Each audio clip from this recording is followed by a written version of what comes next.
Oi, gente, bora lá então aí para nossa última correção aqui, né, desse terceiro capítulo nosso, pensando na questão das migrações.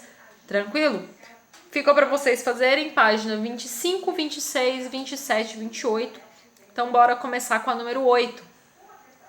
Como resposta à pressão exercida pelo crescimento do número de pedidos de refúgio e apesar de receber apenas 0,01% dos refugiados, o governo brasileiro criou o visto humanitário.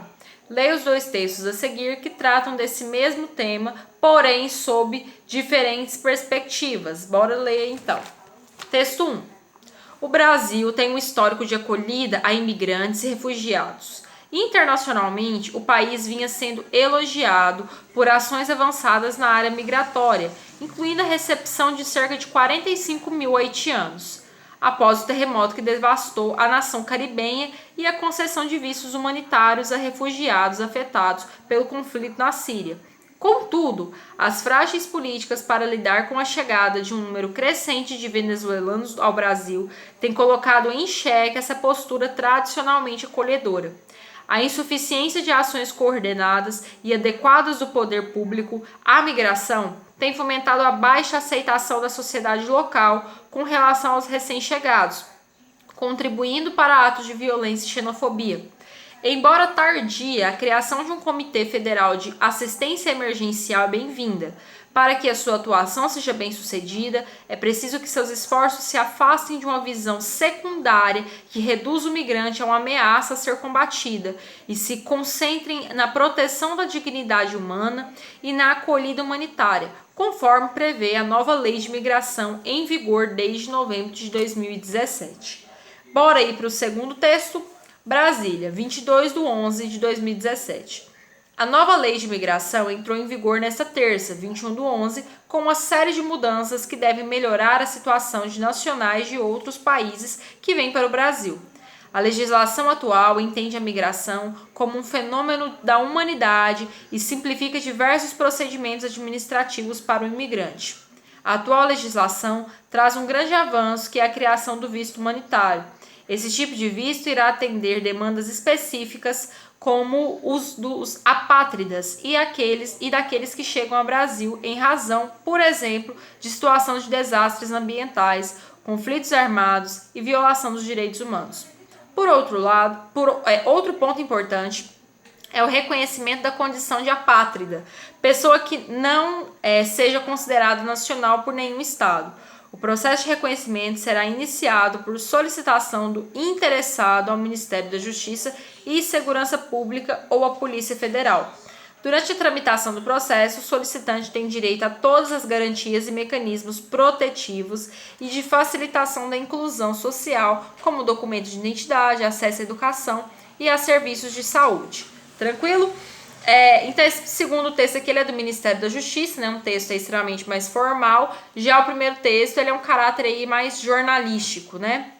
De acordo com os textos e seus estudos, que aspectos podem ser mais favoráveis aos migrantes e solicitantes de refúgio que cheguem ao Brasil, que aspectos podem ser desfavoráveis, sob a orientação do professor, debata o tema e exponha também as suas ideias. Então, vocês iam fazer uma análise do texto 1, do texto 2, pensar o que tem de positivo para esse imigrante que chega aqui, o que tem de negativo e o que você também pensa a respeito disso. Infelizmente, a gente não tem aqui a possibilidade de fazer um debate tão aberto, né, como a gente faz na sala de aula, mas você poderia colocar isso aí na sua apostila, no seu caderno. Bora lá! Entre os aspectos positivos, segundo o que está apontado para a gente aqui nos textos, tá a questão aí da organização dos dados e do reconhecimento desse solicitante aí de refúgio e de migração. No caso, então, para ele se regularizar aqui, ter seus documentos próprios, isso seria algo facilitado. Então, é algo bacana. Por outro lado, a gente tem que pensar questões preocupantes para esse imigrante aí, né? De cara, a gente já tem que pensar aí para onde esse cara vai morar, questão aí de trabalho, desemprego e é claro que a questão aí discriminatória e xenofóbica, tá? Não foi citado aqui no texto pra gente essa preocupação. Esse imigrante ele já chega aqui em contexto de não tem nada. E aí, para onde que ele vai? Vai morar onde? Beleza, tem um documento, nossa, sucesso. E aí? Trabalho, tem essa preocupação de quem sabe, destinar ele para o mercado de trabalho e tudo mais? Não. Lembrando, acho que é interessante a gente pensar, esses textos aqui, eles são os dois de 2017. A gente estava aí ainda em outros governos. No atual governo, se aqui a gente já tem uma preocupação que não está pensando nessas questões sociais, assim, quem dirá agora que a gente tem uma política que não tem interesse nas questões migratórias, tá? E isso aí é preocupante, porque acontece, gente. A gente vai até debater isso aqui agora mais pra frente de novo. Eu tenho um imigrante aqui, e aí? Taca fogo nele, na praça? Não, são pessoas. Então eu preciso de políticas públicas que também pensem esse imigrante. Lembrando, eu também tenho uma parcela de brasileiro aí que vai pra fora. E aí? Ele quer ser bem tratado em outro lugar. Por que também não fornecer esse tratamento e tudo mais? Aí a gente vem naquelas desculpinhas de muleta, né? Ah, mas o imigrante chega aqui e vai tomar o meu emprego. Não é bem assim, né? Vira aí na página 26. Questão 9. Confira o gráfico a seguir. Destinos de emigrantes, ou seja, quem está saindo da África subsaariana em 1990 e em 2017. 1990 a gente tinha aí 75% e em 2017 68%. E a questão aí também do destino mesmo que eles estavam indo, né? Tem citado União Europeia, Noruega e Suíça, Estados Unidos e outros países.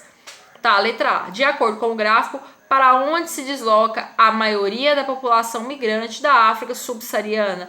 Para países aí da própria África subsaariana, né? Ou seja, tá saindo de um país e tá indo para países próximos, que é aí o maior número tanto em 1990 quanto em 2017. Então, para países próximos da África subsaariana. E B, em que condições esses migrantes vivem? Gente, já tínhamos até feito outra tarefa que pensava essas questões, por exemplo, de imigrantes que estão emigrantes que estão saindo aí.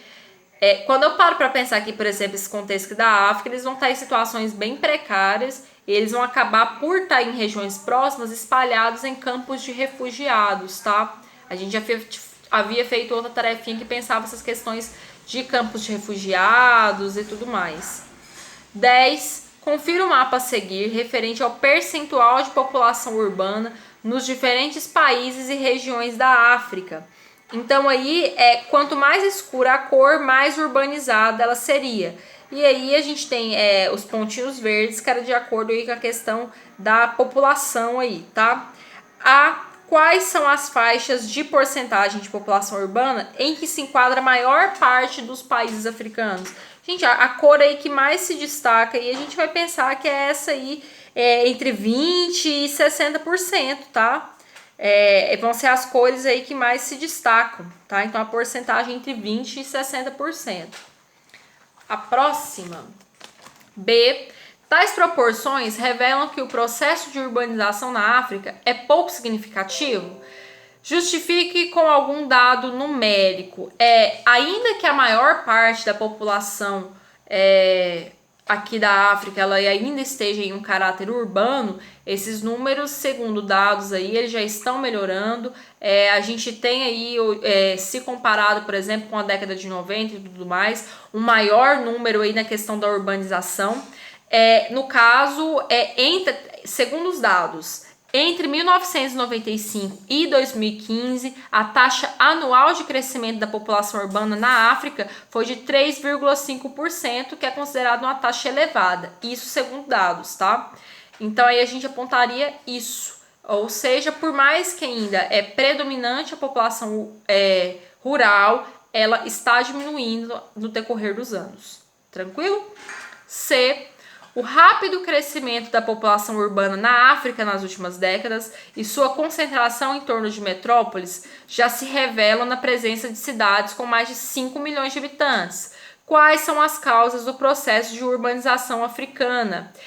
No caso, esse processo de urbanização do continente, ele vai ter ligação com a intervenção aí do próprio Estado, do próprio governo, na questão de buscar fazer ofertas aí de melhores salários, melhores empregos, e esses serviços públicos de saúde e tudo mais, eles acabam ficando concentrados nas grandes metrópoles, e é isso que motiva mais e mais pessoas a se deslocarem para áreas urbanas próximas às grandes metrópoles. Vamos pensar o exemplo aqui brasileiro para a gente ter uma noção. Quando sai muita gente de áreas rurais, acabam indo para grandes metrópoles, por exemplo, Goiânia, São Paulo, Rio de Janeiro e tudo mais. Por mais que às vezes vocês pensem que Goiânia não é uma grande metrópole, é uma das cidades mais populosas aí do país, tá? Povoadas aí do país. Tranquilo? Então isso aí. Então as capitais, elas acabam aí servindo como atrativos, né, de oferta de trabalho e tudo mais para essa galera que vem da zona rural.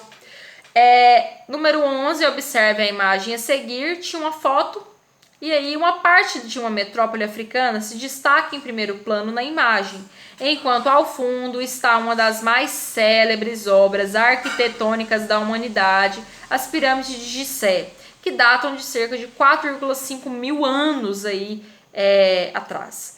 Qual que é a metrópole, gente? É Cairo, no Egito, tá? B. Até parece que as pirâmides chegaram mais perto de quem está ou de quem se hospeda na capital egípcia. Há algumas décadas, as fotografias dessa atração a mostravam cercada apenas pelo deserto. Qual fenômeno está implícito na imagem? Caracterize brevemente como ele está ocorrendo no continente africano. É o que a gente já estava aqui acabando de falar, que vai ser o fenômeno da urbanização. Quando a gente para pensar aqui no caso Cairo, né, é uma metrópole africana e tudo mais, e a partir aí do século XX, em especial aí nas últimas décadas, vai acontecer um crescimento urbano acelerado, desenfreado e até de certo modo desordenado. Por isso que a gente vê como que a cidade ela acaba invadindo essa zona aí do deserto, que é onde tem as pirâmides de Gizé. Tranquilo? E isso aí acaba gerando problemas socioambientais, né, e tudo mais. Certo? Vira na página 28. 12. A fuga de cérebros é um processo sociodemográfico que se evidencia tanto na América Latina quanto na África, que são os dois continentes que a gente está pensando aqui em específico. Em relação a este fenômeno, respondo: o que é fuga de cérebros? É o que a gente já tinha discutido lá na apostila, né? A fuga de cérebro ela é um tipo de migração que ela tem como característica a questão de uma mão de obra qualificada e profissionalizada, né? Ela vai ser uma mão de obra especializada em algum saber científico e tudo mais. Tranquilo? E aí a questão da fuga do cérebro, ele está indo em busca aí de melhores condições de trabalho, de educação, tá? B. Que vantagens são obtidas pelo país receptor desse tipo de migração? O país que recebe uma fuga de cérebro, um cérebro aí no caso, ele está contando aí com um profissional que ele é altamente capacitado, ele possui aí anos e anos de dedicação em alguma área do saber. Então, para aquele país estar recebendo aquele profissional muito mais qualificado, é sinônimo de um maior desenvolvimento em alguma área científica, tá? E aí outra coisa é que ele já pega aquele profissional pronto. Ele não precisa investir na educação daquele profissional. Ele já pega ele pronto, então ele já vai ele direto para o mercado de trabalho, tá? C. Quais são os países ou as regiões do mundo que mais recebem esses migrantes? São países aí desenvolvidos da Europa, da Ásia, da Oceania e até mesmo da América aqui do Norte. Exemplos de países: Reino Unido, França, Alemanha, Suíça, Japão, Israel, Austrália, Canadá e Estados Unidos são exemplos que vocês poderiam estar colocando. E D. Avalie os aspectos positivos e negativos da fuga de cérebros para os países emissores. Vamos pegar de exemplo o Brasil. Eu tenho aí um profissional que formou, fez mestrado, fez doutorado, vamos pegar aí engenharia de robótica, sei lá. E aí esse cara vai lá pro Japão, trabalhar lá para a Sony, sei lá, alguma marca aí de lá. O que isso representa de bom aqui pro Brasil? O que isso representa de ruim, que tá perdendo esse profissional? De bom é porque se esse profissional foi para lá, provavelmente ele vai enviar remessas financeiras para a família. e esse fator aí pode colaborar para melhorar o PIB. Não é o caso do país aqui do Brasil, a gente viu isso lá em dados de pesquisa, e isso aí vai ser um fator que colabora mais no caso da África, essas remessas colaborando no PIB. Mas vamos citar isso aí como positivo. Mas e como negativo? É o que a gente mais vai ter de fator. Primeiro é que o país está perdendo um profissional de ponta que está indo trabalhar em outro país. Teve todo um investimento aqui por parte do país, principalmente se eu estou lidando ali com a educação pública, né, de universidades públicas e tudo mais. O país está deixando de perder um profissional de ponta para ir para um outro país. E isso aí pode gerar um atraso na questão científica e tudo mais aqui do Brasil. Tranquilo? Letra E. Quais são as principais dificuldades enfrentadas por esses migrantes no país receptor? Principal dificuldade é a questão da língua. Eles têm que aprender, por exemplo, você quer fazer um intercâmbio, sei lá, etc e tal. Você acaba tendo que aprender isso por conta própria, né? E aí chega lá, o cara tem que se virar para aprender aquela língua. E lembrando que não é uma língua aqui normal, é uma língua da sala de aula, vai ter termos técnicos, termos específicos da área. Gente, você faz aí um inglês aí só uma vez na semana aí, você tá aprendendo o básico, né? Cumprimentos e tudo mais. Se você pega, por exemplo, o inglês da área da história, history, né, e tudo mais aí, vai ser um inglês de termos extremamente técnicos, difíceis, que se você não aprofundar, não estudar, e você vai para um outro país fazer uma formação, você chega na hora da aula, você não entende nada. Então é muito diferente. Então, assim, o principal problema acaba sendo a língua. Além de tudo, eu vou ter alguns países aí com a questão da xenofobia e crimes aí xenofóbicos, tá? Gente, então aqui a gente encerra esse nosso capítulo. Eu vou propor outras atividades que a gente iria realizar em sala de aula, tá? Vou fazer isso a partir da próxima aula com vocês. Mas a parte aqui da apostila a gente encerra aqui. Tranquilo? Fiquem bem e até a próxima aula.